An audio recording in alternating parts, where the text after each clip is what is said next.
Two Cases, One Embezzler by Richard Brandt, Accounting 201. My project is going to revolve around Jessica Greenan of Centerville, Massachusetts.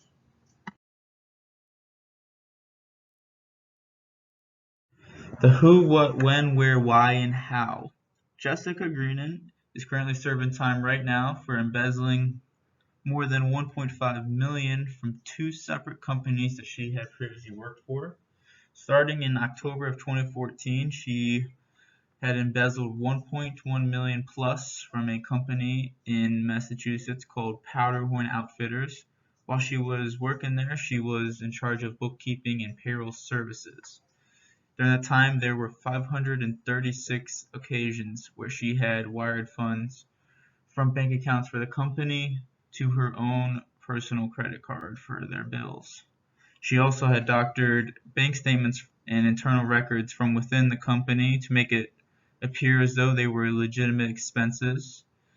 And she also had evaded paying over $325,000 in federal taxes for that illegal income that she was generating.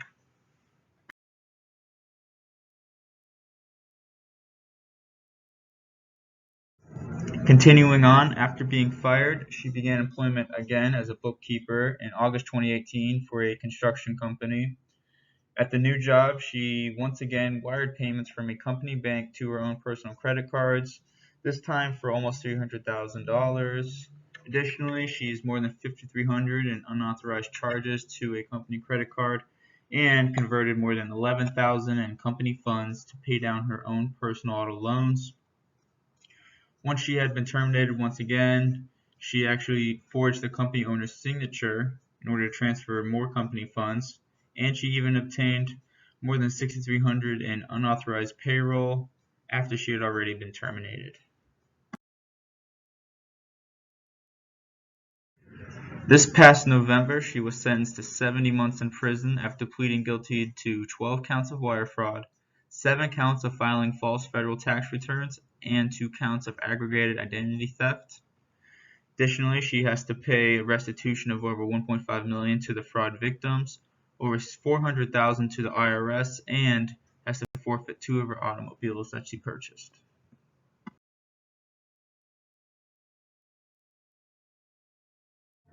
And once again, just to reiterate how it happened, she was able to embezzle all that money by wiring funds from her employer's operating bank account to pay down her own personal credit cards while she was in charge of handling the bookkeeping and payroll services. She had covered her tracks by doctoring the company's bank statements and internal records to make those transfers appear as though they were legitimate expenses. And she had pulled this off at both of the employers that she worked from during that time, from 2014 to 2018.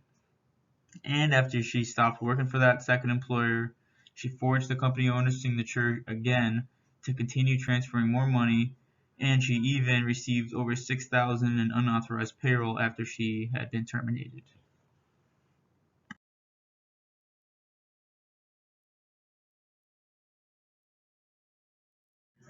And now for the internal control principles, we'll review which of the 6 principles she had violated.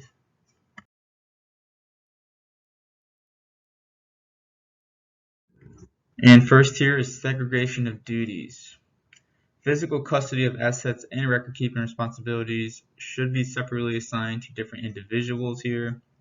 Now in this situation, Jessica had the capability to transfer company funds while also having the capability to keep track of company accounting records.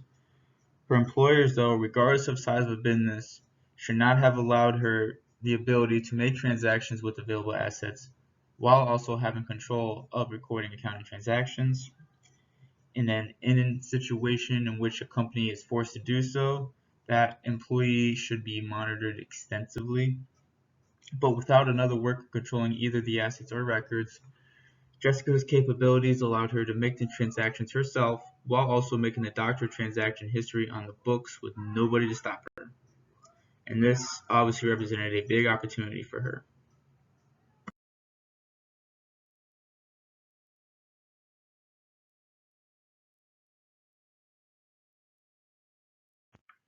The next internal control is documentation procedures. Companies should use pre-numbered identification for all documents, and all documents should be accounted for.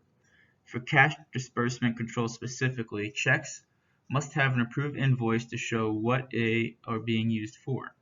And when Jessica sent money over to pay for her own credit card bills, there had to either be altered invoices created or there were no invoices even collected for proof that the transaction was for business reasons.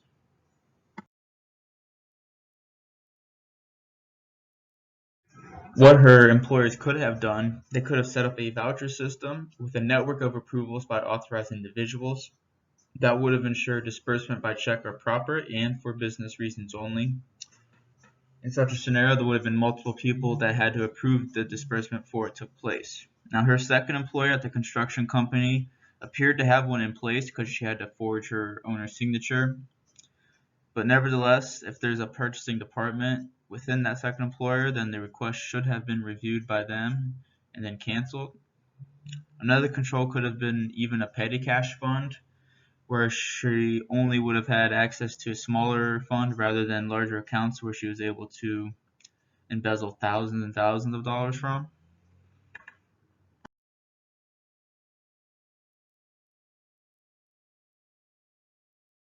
And now physical controls. Physical controls could be set up to make it more difficult for theft to occur. Safes, storage cabinets, and vaults can be used to securely hold cash and business papers.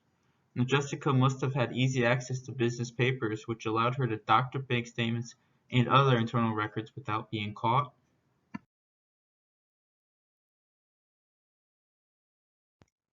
She must have also had online access to bank accounts that allowed her to wire funds freely. Now, her employers could have ensured that business records would not be tampered with by safely securing them in locked safes or storage cabinets, and if records were kept on a computer, safety measures such as fingerprint scans or key accesses could have been used, and access to online bank accounts should be password protected.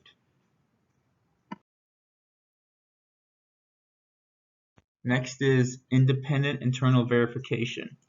Independent employees should be verifying official records periodically and report any discrepancies to management. Checks should be independently compared to invoices from employees in a different department. And Jessica here was able to not be caught due to the lack of independent review and verification of official records, including invoices and copies of written checks.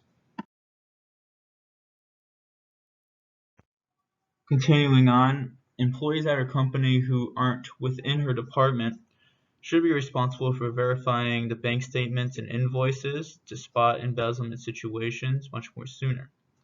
Now, if her peers in other departments already have max responsibilities, then next level management must find ways to verify those documents themselves if they want to prevent embezzlement.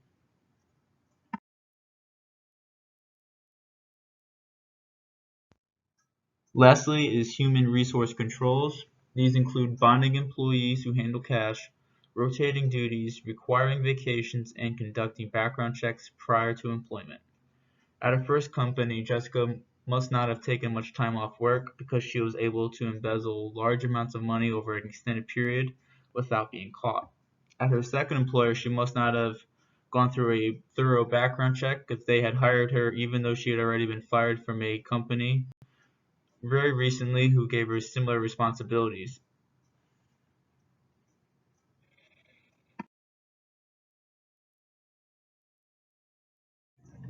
At her first company, Jessica could have been neglecting to take time off work, considering how long the operation lasted. This should have been a huge red flag and would have encouraged her company to force her to take vacation time.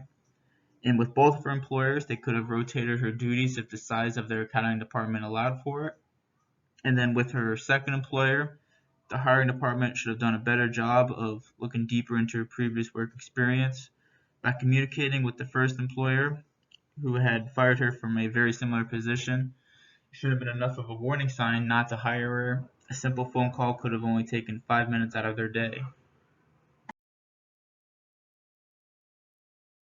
And now a recap of the internal controls violated. First, she should not have been allowed to make bank transactions and make accounting recordings of those very same transactions. Additionally, invoices should have been checked by independent employees to verify that transfers matched the invoices and that the invoices were legitimate.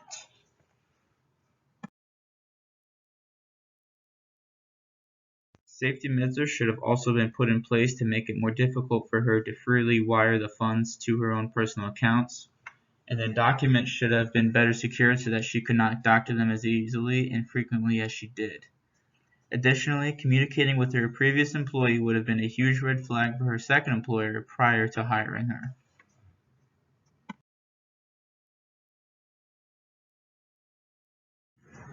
And lastly, here's a page of the resources I used. Thank you so much for watching my presentation.